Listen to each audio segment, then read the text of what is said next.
Bonjour à tous. Alors, ce que je vais faire ici, ce sont les deux derniers exercices dirigés qu'on n'avait pas eu le temps de faire en classe. Donc, allons-y tout de suite avec l'exercice dirigé numéro 4, qui va nous permettre de pratiquer là, la puissance en rotation. Donc, un moteur fait tourner une poulie de 25 cm à la vitesse constante de 20 tours par minute dans le sens anti-horaire. Une corde passant sur la poulie soulève une masse de 50 kg. On cherche la puissance du moteur. Alors, étape par étape, c'est un exercice dirigé. Commençons tout d'abord par choisir un système d'axe cohérent pour chacun des deux objets. Donc, je vais utiliser la poulie et le bloc. On sait que le bloc va monter, donc je vais dire que l'axe X pour le bloc va être vers le haut. Et pendant que le bloc monte, ça veut dire que la poulie, elle va tourner en sens horaire. Donc, en sens horaire, ça veut dire comme ceci. Donc, ce sera mon sens positif là, pour le bien du problème. Voilà, c'est tout. Ça, ce sont mes deux systèmes d'axes. Je n'ai pas besoin de rien de plus. Maintenant, B, écrire la deuxième loi de Newton pour le bloc. Donc, deuxième loi de Newton, c'est une loi de Newton de translation parce que le bloc se déplace. Donc, quelles sont les forces qui agissent sur le bloc? Force gravitationnelle vers le bas et tension dans la corde vers le haut, comme ceci. Donc, je vais faire ma deuxième loi de Newton comme on l'a fait là, bien souvent. Somme des forces en X est égal à masse fois accélération en X. Donc, qu'est-ce que j'ai comme force? J'ai la tension qui est positive et j'ai mg qui est négatif. Par contre, on dit dans l'énoncé qu'on soulève à vitesse constante. Vitesse constante, ça veut dire pas d'accélération. Donc, on est dans la situation où est-ce que la tension est égale à mg. Et ici, je connais la masse du bloc, c'est 50 kg. Donc 50 fois 9,8, on obtient 490 newtons. Voilà, ça c'est pour le B. Ensuite, pour le C, on me demande d'écrire l'analogue de rotation de la loi de Newton pour la poulie. Bon, essentiellement la même chose, mais pour une rotation. Donc pour la rotation, c'est somme des moments de force qui est égale à I fois alpha. Du côté gauche de l'équation, il faut qu'on mette un moment de force par force qui agit sur la poulie. Donc allons voir quelles sont les forces qui agissent sur la poulie. On a la force gravitationnelle qui agit en plein centre. On a la force qu'on appelait là, F majuscule. Là. Je vais écrire F support. Hein. Ça, c'est la force que la tige de métal qui passe en plein centre fait pour soutenir là, le système. Okay? Ensuite, on a la tension dans la corde ici. Puis finalement, on sait qu'il y a un moteur qui fait tourner la poulie. Et donc, le moteur, on ne sait pas exactement à quel endroit il va appliquer la force. Mais c'est pas grave, parce qu'imaginons qu'elle est ici, la force. F moteur. OK? On va l'appeler F moteur, comme ceci. Je ne sais pas elle est par où. Je ne sais pas non plus à quel endroit elle a été appliquée sur le cylindre, mais vous allez voir que ce n'est pas grave, parce que je n'ai pas besoin de développer le moment de force fait par le moteur. J'ai juste besoin de savoir qu'il existe. Donc, j'ai un moment de force fait par la tension, un moment de force fait par le moteur, un moment de force fait par le support, un moment de force fait par la force gravitationnelle, et du côté droit de l'équation, ben, c'est égal à 0, parce que je n'ai pas d'accélération, parce qu'on dit à vitesse constante. Donc, si ça va à vitesse constante, ça veut aussi dire que le alpha, l'accélération angulaire, est égal à 0. Côté gauche de l'équation, mon F support, ça ne fait pas de moment de force. Même chose avec la force gravitationnelle, car toutes ces deux forces-là sont appliquées à une distance égale à 0 par rapport à l'axe de rotation. Donc, ça ne donne pas de moment de force. Donc, il me reste les deux moments de force là, que j'ai là, la tension et le moteur. Donc, pour ce qui est de la tension, si je regarde, la tension fait un moment de force négatif selon mon système d'axe. Hein, parce que la tension qui serait là sur le cylindre, ça ferait tourner le cylindre en sens anti-horaire. Anti-horaire, selon mon système, ben, ça serait négatif. Donc, ce sera moins la force de tension fois la distance de l'axe jusqu'à la tension. Ben, ça, c'est le rayon de mon cylindre. Fois sin de 90, hein, parce que mon rayon de cylindre, il est comme ça en pointillé. Donc, mon angle entre la distance et la force, ben, c'est un angle de 90, comme on l'a déjà vu. Ensuite, plus moment de force moteur. Comme je vous dis, j'ai pas besoin de le développer. J'ai juste besoin de trouver ce qu'il vaut. Mais on a tout ce qu'il faut. Parce que, regardez, je peux isoler moment de force moteur. Et je peux envoyer moins T fois R fois sin de 90 du côté droit de l'équation. Là. La tension, je sais ce que c'est, je l'ai trouvé tantôt. C'est 490 fois le rayon du cylindre. On me dit c'est 25 cm. Puis sin de 90, ben, c'est 1. Voilà. Donc, on fait le calcul. 490 fois 0.25, ça donne 122,5 newton fois mètre. Voilà, j'ai trouvé le moment de force fait par le moteur, sans savoir il est où et dans quelle direction il pointe. Okay, donc c'est pour ça que je vous disais que c'était pas bien grave où est-ce qu'on le mettait.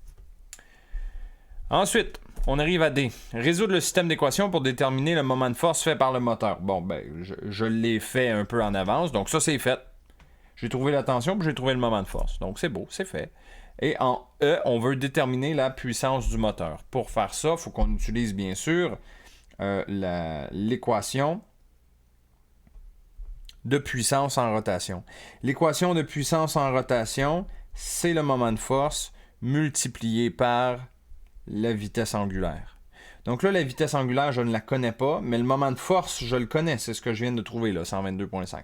Donc la vitesse angulaire, par contre, je peux la trouver avec ce qu'on me donne dans l'énoncé, puisqu'on dit que la poulie tourne à vitesse constante 20 tours par minute. 20 tours par minute, ça veut dire 20 fois 2 pi radians, puisque 1 tour, c'est 2 pi radians en angle. Là. 2 pi radians divisé par 60 secondes, parce que c'est 20 tours par minute. Donc, on fait le calcul et ça donne 2,094 radians par seconde. Très bien. On peut revenir ici pour la puissance. Moment de force, c'est 122,5 fois vitesse angulaire, qui est 2,094. On fait le calcul et ça me donne une puissance de 256,5 watts. Et voilà. Prochain exercice dirigé. Numéro 5 qui va nous permettre de pratiquer la section 4.9. Alors, une petite boule de pâte à modeler de 20 grammes percute l'extrémité d'une tige mobile de 120 grammes, dont la longueur est de 1 mètre. La tige peut tourner autour d'un axe passant par son centre. La boule frappe la tige avec une vitesse horizontale perpendiculaire à la tige dont le module est de 3 mètres par seconde. Après l'impact, la boule reste collée à la tige. On cherche la vitesse angulaire de la tige immédiatement après l'impact. Puis on rajoute une petite note, puisque la boule est petite, on peut considérer que juste avant la collision, elle se trouve à une distance de 0,5 mètres de distance de l'axe de rotation. Ben oui, parce que la tige, elle a une grandeur totale de 1 mètre, donc entre l'axe de rotation et le haut de la tige, ben, il y a exactement 0,5 mètres de distance. Donc, même chose, exercice dirigé, donc on le fait étape par étape. Première étape, déterminer le moment d'inertie du système juste avant la collision. Donc, juste avant la collision, il faut qu'on regarde qu'est-ce qui bouge. Il y a seulement la boule qui bouge avant la collision. Donc, le moment d'inertie initial. La boule, on peut considérer que c'est une particule ponctuelle. Donc, une particule, ça a un moment d'inertie qui est égal à masse. En fait, je vais l'écrire plus clairement. Là. Mon moment d'inertie initial, c'est seulement le moment d'inertie de la boule. Et le moment d'inertie de la boule, c'est une particule ponctuelle. Donc, c'est la masse de la boule fois R au carré. R étant la distance qui la sépare de l'axe de rotation.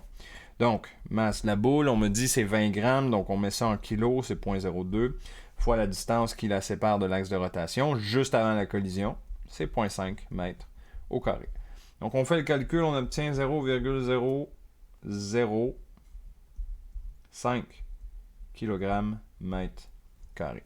Voilà, ça c'est juste avant l'impact, le moment d'inertie du système. Déterminer le moment cinétique initial du système. Très bien, le moment cinétique, ça c'est le L. Donc L initial va être égal à moment d'inertie initial, qu'on vient de trouver, fois la vitesse angulaire initiale de de mon objet, là, c'est-à-dire de la petite boule. Là. Donc, moment d'inertie, ça va, je le connais. Mais vitesse angulaire initiale, je ne la connais pas. Sauf que je peux la trouver, hein, parce qu'on connaît les relations entre les paramètres linéaires et les paramètres angulaires. Donc la vitesse angulaire, c'est égal à la vitesse linéaire divisée par r, la distance qui sépare l'objet de l'axe de rotation. Donc, moi ici, je veux... Dans le fond, je veux la vitesse initiale. Donc ma vitesse linéaire initiale, on me la donne dans l'énoncé, c'est 3 mètres par seconde. Et la distance, ben, c'est 0,5. Donc ça donne 6 radians par seconde. Bon, avec ça, c'est bon, je peux revenir ici, j'ai tout ce qu'il faut. Mon moment d'inertie initiale, c'est 0,005. Et la vitesse angulaire, c'est 6. Donc le moment cinétique initial, on obtient 0,03 kg fois mètre carré par seconde. Ça a des unités un peu particulières. Voilà, moment cinétique initial du système, c'est trouvé. C, déterminer le moment d'inertie du système juste après la collision. OK. Juste après la collision, ben là, il faut comprendre que la boule va faire tourner la tige.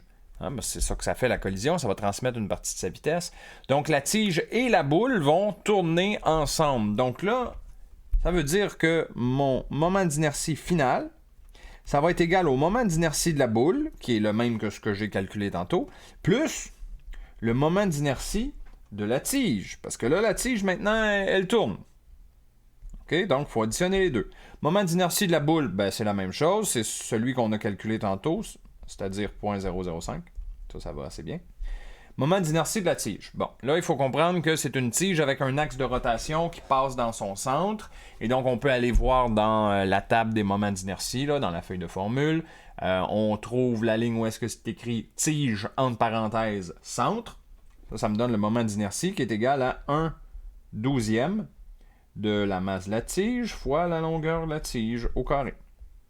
Donc ça, c'est 1/12e. Masse de la tige qui est de 120 grammes, donc 0,12 kg, fois la longueur de la tige, c'est 1 mètre, élevé au carré. Bon, ça va rester 1. Donc on fait le calcul, et ça c'est mon moment d'inertie final. Ça me donne 0,015 kg mètre carré. Voilà. Ensuite, revenons ici. Appliquer le principe de conservation du moment cinétique pour déterminer la vitesse angulaire finale. Donc, c'est ma dernière petite étape. La conservation du moment cinétique implique que le moment cinétique initial, juste avant la collision, doit être égal au moment cinétique final, juste après la collision. Le L initial, je l'ai déjà calculé. J'avais trouvé 0,03. Donc, je peux l'écrire, 0,03. Pas besoin de le recalculer. L final, ben, ça va être le moment d'inertie finale fois la vitesse angulaire finale. Je cherche justement dans ma question la vitesse angulaire finale. Donc, c'est le oméga F que je cherche là. Donc ça, ce que ça veut dire, c'est que ça va être assez direct. I final, le moment d'inertie finale, pardon, je viens de le trouver, c'est 0,015 fois oméga F. Donc le oméga F, ben, on comprend que je peux juste l'isoler simplement ici. Et on obtient la réponse finale, c'est-à-dire 2 radians par seconde. Et voilà. Donc vous voyez que c'est un problème qui est quand même relativement simple. Surtout quand il est décomposé en étapes comme ça. Mais évidemment, si on vous pose une question de ce style-là à l'examen, ben, je ne serai pas là pour vous diriger de cette façon-là. Donc là, c'est à vous d'acquérir ce genre de réflexe-là et de décomposer le problème étape par étape.